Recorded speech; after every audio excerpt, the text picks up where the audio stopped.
स्वातंत्र्यवीर सावरकर यांचा अपमान करणाऱ्या कर्नाटकातील काँग्रेस मंत्री दिनेश गुंडूराव यांनी 24 तासामध्ये माफी मागावी, अन्यथा महाराष्ट्रात फिरू देणार नाही असा इशारा शिवसेना प्रवक्ते व खासदार नरेश म्हस्के यांनी दिलाय।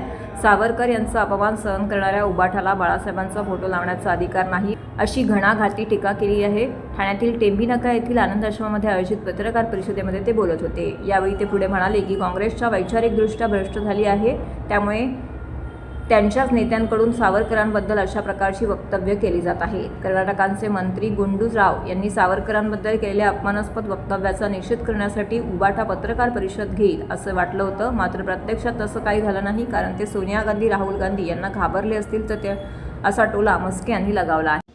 तुम्हाला मागची घटना माहिती आहे की मणिशंकर अय्यर यांनी ज्यावेळी सावरकरांचा अपमान केला होता त्यावेळी मी महाराष्ट्रात पाऊल ठेवून देणार नाही अशा पद्धतीने मणिशंकर अय्यर यांना जोडो मारो आंदोलन केलं होतं। बाळासाहेबांचे विचार, बाळासाहेबांची तत्व जर अजूनही उबाटा अंगीकारत असेल तर त्यांनी दिनेश गुंडूराव आणि काँग्रेसचा निषेध करावा आणि घोषणा करावी की महाराष्ट्रात दिनेश गुंडूराव यांना आम्ही पाय ठेवून देणार नाही। मला नाही वाटत अशा पद्धतीची घोषणा करतील, परंतु शिवसेना म्हणून, शिवसैनिक म्हणून, बाळासाहेबांचे विचारांचे शिवसैनिक म्हणून आम्ही दिनेश गुंडूराव यांचा निषेध करतो आणि त्यांना महाराष्ट्रात पाऊल ठेवून देणार नाही अशी पद्धतीची घोषणा मी या ठिकाणी करत आहे। त्यांनी 24 तासात माफी मागावी आणि उद्धवजी यांना सुद्धा मी खडसावून विचारतोय, आपले यावर मत काय? आपण याचे उत्तर किंवा आपण याचा जाब दसरा मेळाव्यात तरी विचारणार का? खुर्ची करता आपण किती लाचारी पत्करणार? जर आपण लाचार झाला असाल खुर्ची करता तर बाळासाहेबांचा फोटो सुद्धा आपण लावू नका, तो लावण्याचा अधिकार आपल्याला नाहीये। दिनेश गुंडूराव यांनी माफी मागावी असं एक शिवसैनिक म्हणून मी त्यांना आव्हान करत आहे। महाराष्ट्रातील भगिनींना आधार देणारी राज्य शासनाची मुख्यमंत्री माझी लाडकी बहीण योजना। या योजनेअंतर्गत अल्प उत्पन्न गटातील 21 ते 65 वयोगटाच्या भगिनींना मिळणार दरमहा 1500 रुपयांची मदत। अर्ज करण्यासाठी 31 ऑगस्ट 2024 पर्यंत मुदतवाढ। कुटुंबाचं वार्षिक उत्पन्न 2.5 लाख रुपयांपेक्षा कमी असलेल्या महिला पात्र। कुटुंबाकडे पिवळं किंवा केशरी रेशन कार्ड असल्यास उत्पन्नाचा दाखला आवश्यक नाही। पांढरं रेशन कार्ड असेल किंवा रेशन कार्ड नसेल तर कुटुंबाचं वार्षिक उत्पन्न 2.5 लाखांपेक्षा कमी असल्याचा दाखला आवश्यक। योजनेसाठीचा ऑनलाईन अर्ज नारी शक्ती दूत ॲपवरून किंवा पोर्टलवर भरता येईल। ज्या भगिनींना ऑनलाईन अर्ज भरता येत नसेल त्यांच्यासाठी अंगणवाडी, ग्रामपंचायत, वॉर्ड ऑफिस, सेतू सुविधा केंद्रामध्ये किंवा आशाताई बचत गटाच्या CRP यांची मदत उपलब्ध। आता आपल्याला अभिमानाने म्हणता येईल, सुखी आणि सुरक्षित आहे माझी लाडकी बहीण।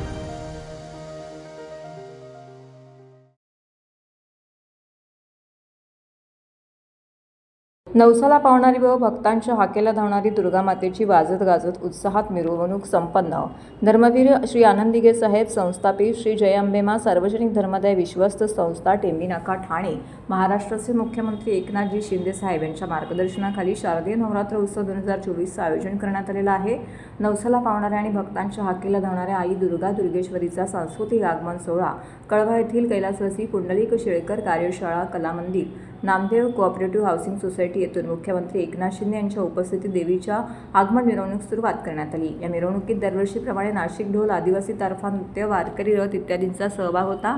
यावेळी खासदार श्रीकांत शिंदे, खासदार नरेश म्हस्के, माजी आमदार रवींद्र फाटक, शिवसेना विधानसभा क्षेत्रप्रमुख हेमंत पवार, माजी खासदार शिवसेना नेते राजन विचारे, शिवसेना उद्धव ठाकरे पक्षाचे ठाणे जिल्हा प्रमुख केदार दिगे व मोठ्या संख्येने कळवेकर व ठाणेकर नागरिक यामध्ये सहभागी झाले होते।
आपण पाहताय वातावरण जे आहे हे सगळे जे सहभागी झालेले आहेत या टेंबी नाक्याच्या उत्सवामध्ये हा आनंद दिघे साहेबांनी हा उत्सव सुरू केला आणि वर्षागणिक हा उत्सव वाढतोय. हा हजारो लाखो लोक याच्यामध्ये सामील होतात, लाखो लोक याचं दर्शन घेतात आणि ही देवी टेंबी नाक्याची आई भवानी ही 7 समुद्रापलीकडे हिची कीर्ती पोहोचलेली आहे आणि म्हणून धर्मवीर आनंद दिघे साहेबांनी सुरू केलेला हा उत्सव आम्ही वाढवला आहे आणि त्याच्यामध्ये भर घातली आहे आणि आज जनता त्यामध्ये सामील झाली आहे. इथं न बोलवता सगळे आलेले आहेत, कुठलंही निमंत्रण नाही. हे वाद्य वाजवण्यापासून या देवीच्या मिरवणुकीमध्ये सहभागी झालेली जनता सगळे जे आहे एका भावनेने श्रद्धेने या ठिकाणी येतात आणि ही देवी नवसाला पावणारी देवी म्हणून लोक येतात आणि उद्या भरतात माझ्या बहिणी आणि म्हणून या 2 वर्षामध्ये देवीच्या आशीर्वादाने आम्ही अनेक प्रकल्प पूर्ण केले, अनेक उद्योग आणले आणि कल्याणकारी योजना. आज मुख्यमंत्री माझी लाडकी बहीण योजना, लाडका भाऊ, लाडका शेतकरी, लाडका कामगार,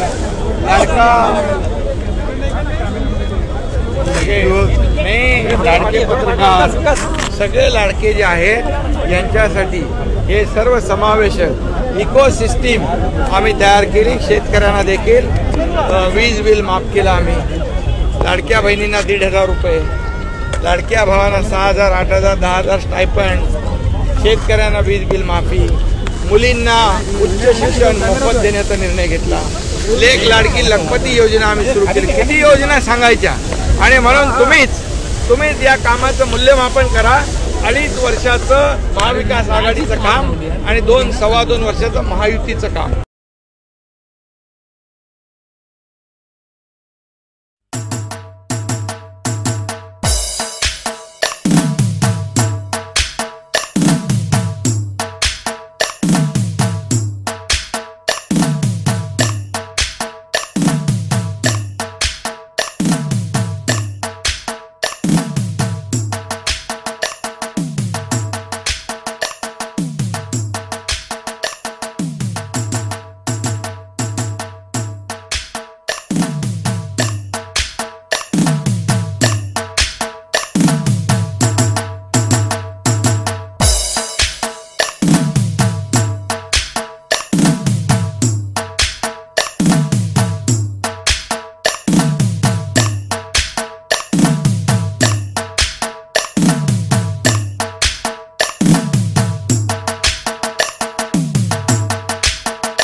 अंगणवाडी सेविका, महिला मदतनीस तसेच होमगार्ड कुतवालांच्या मानधनातून महायुती सरकारनं भरीव वाढ केलेली आहे. अंगणवाडी सेविकांना 15,000 रुपये तर अंगणवाडी मदतनीसांना 8,000 रुपये मानधन देण्याचा निर्णय सरकारनं घेतला आहे. यामध्ये ज्या अंगणवाडी सेविका लाडकी बहीण योजनेचे अर्ज भरतील त्यांना प्रोत्साहन भत्ता देखील दिला जाणार आहे. याकरिता राज्यभर विशेष 4,860 शिक्षकांच्या पदांची निर्मितीही केली जाणार आहे. तर अंगणवाडी मदतनीसांना दरमहा 8,000 रुपये मानधन देण्याचा निर्णय झाला आहे. कोतवालांच्या मानधनामध्ये वाढ करून त्यांच्याकरिता कल्याणकारी योजना सुरू करण्याचा निर्णय घेण्यात आलेला आहे. याशिवाय होमगार्ड किंवा कोतवाल यांचं काम करताना मृत्यू झाल्यास त्यांच्या वारसांना अनुकंपा तत्वावरती नियुक्ती देखील करण्यात येणार आहे.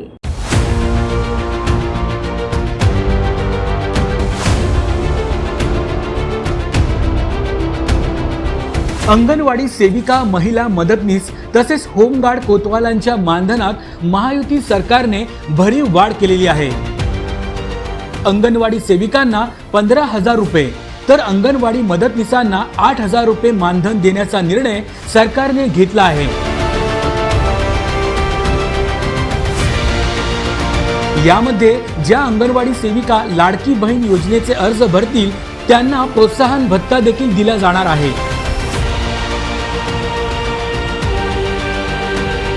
याकरिता राज्यभर विशेष 4,860 शिक्षकांच्या पदांची निर्मितीही केली जाणार आहे.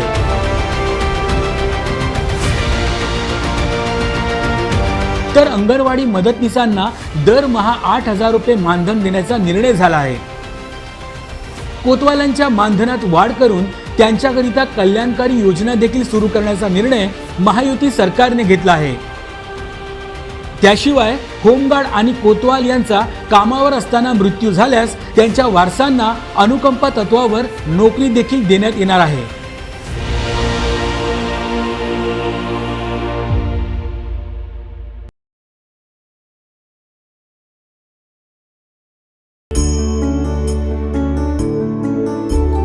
सर्वमङ्गलमाङ्गल्ये शिवे सर्वार्थसाधिके शरण्ये त्र्यम्बके गौरी नारायणी नमोऽस्तुते नारायणी नमोऽस्तुते अंबाबाईचा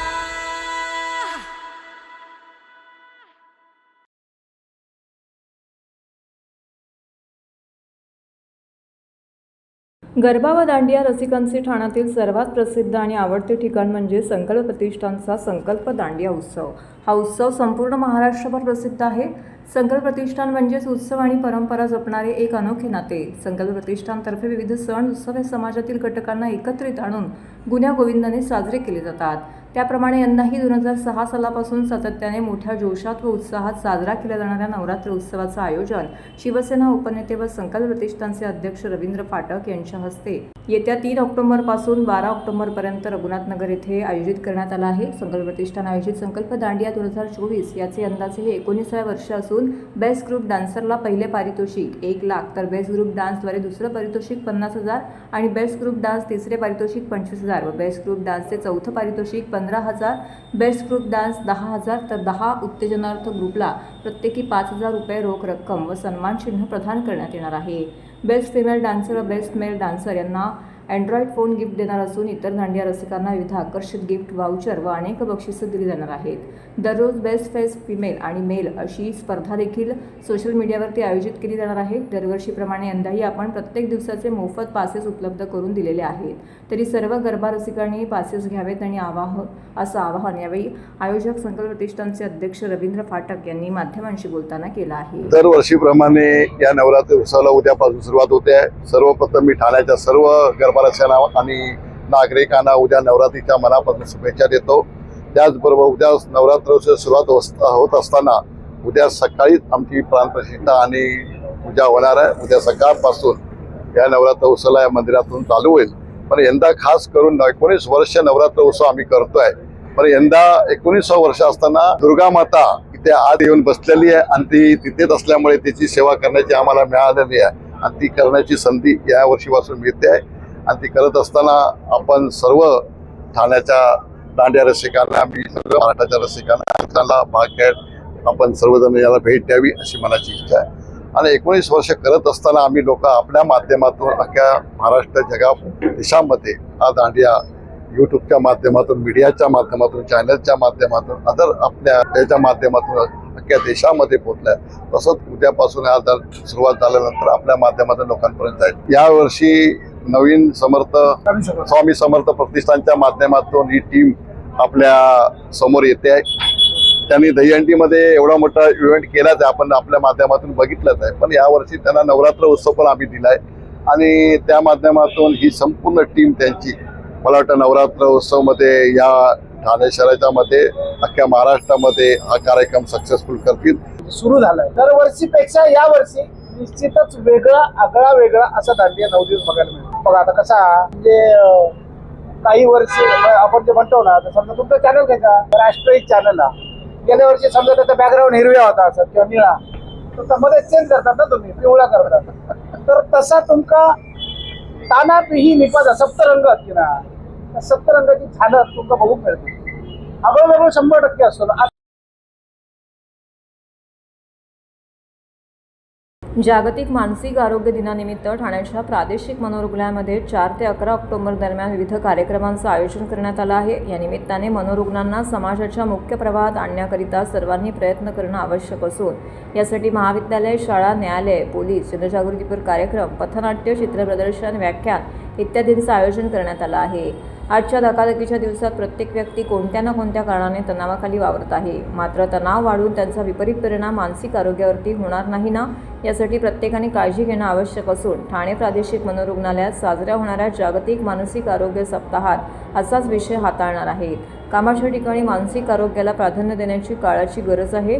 या विषयावरती शाळा, महाविद्यालय, पोलीस, न्यायालय इत्यादी ठिकाणी 4 ते 11 ऑक्टोबर दरम्यान विविध कार्यक्रम ठेवले असल्याची माहिती रुग्णालयाचे वैद्यकीय अधिकारी नेताजी मुळूक यांनी दिली.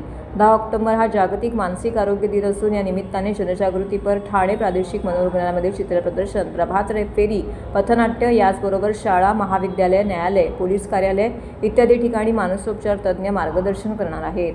मनोरुग्णांना खरी गरज असते ती प्रेमाची. रुग्णालयात उपचारांनी बऱ्या झालेल्या रुग्णांना कधी एकदा घरी जाऊन कुटुंबाशी बोलतो असं वाटत असतं. रुग्णालयात देखील मनोरुग्णांना प्रेमाने, आपुलकीने वागवलं जात असून मानसिक आजारातून बरं झालेले रुग्ण समाजात ताठ मांडणे जगत आहेत. यासाठी समाजाने देखील मनोरुग्णांना समाजात मुख्य प्रवाहामध्ये आणण्यासाठी प्रयत्न करणे गरजेचं आहे. दरवर्षीप्रमाणे जागतिक मानसिक आरोग्य दिन 10 ऑक्टोबरला आहे. त्यानिमित्त आम्ही पूर्ण सप्ताह विविध कार्यक्रम आयोजित केलेले आहेत. 4 ते 11 ऑक्टोबर या कार्यक्रमामध्ये आपण विविध मानसिक आरोग्याविषयी पोस्टर्स तयार करणार आहोत. पोस्टर्स एक्झिबिशन आहेत, प्रभात फेरी आहे, कर्मचारी काढणार आहेत आणि विविध ठिकाणी आपण लेक्चर्स, व्याख्याने, पथनाट्य, रोल प्ले आयोजित केलेले आहेत. यावर्षीची थीमच अशी आहे, it is time to prioritise mental health in the workplace. म्हणजेच हीच वेळ आहे कामाच्या ठिकाणी मानसिक आरोग्य चांगले ठेवणे.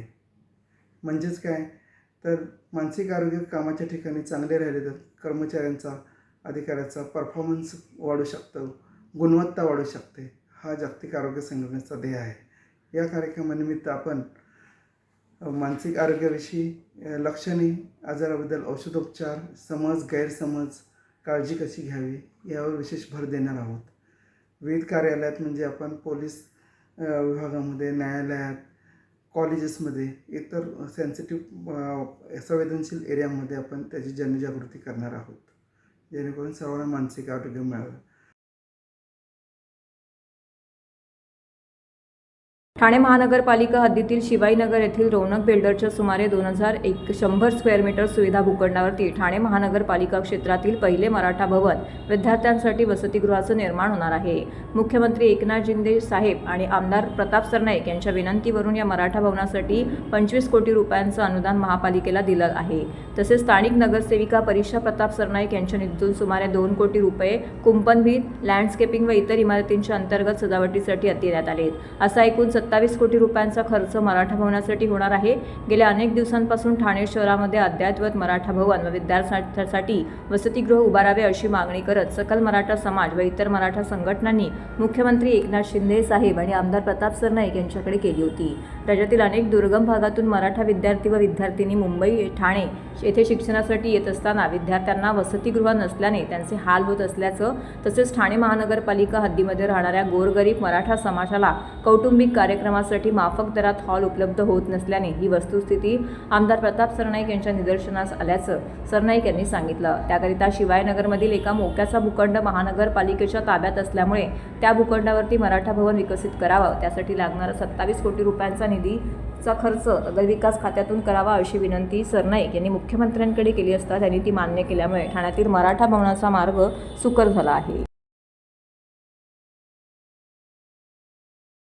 ठाण्यातील Wagle estate, MIDC road, Wagle TMT आगाराजवळील व्यंकटरमणा फूड्स स्पेशलिस्ट लिमिटेड या कंपनीला काल भीषण आग लागली होती. आगीवर नियंत्रण मिळवण्यासाठी ठाणे अग्निशामक दलासह मीरा रोड, नवी मुंबई, भिवंडी, कल्याण महानगरपालिकेचे अग्निशामक पथक, ठाणे महानगरपालिकेचे TDRF जवान, ठाणे महानगरपालिका आपत्तीकालीन पथक शर्थीचे प्रयत्न करत होते.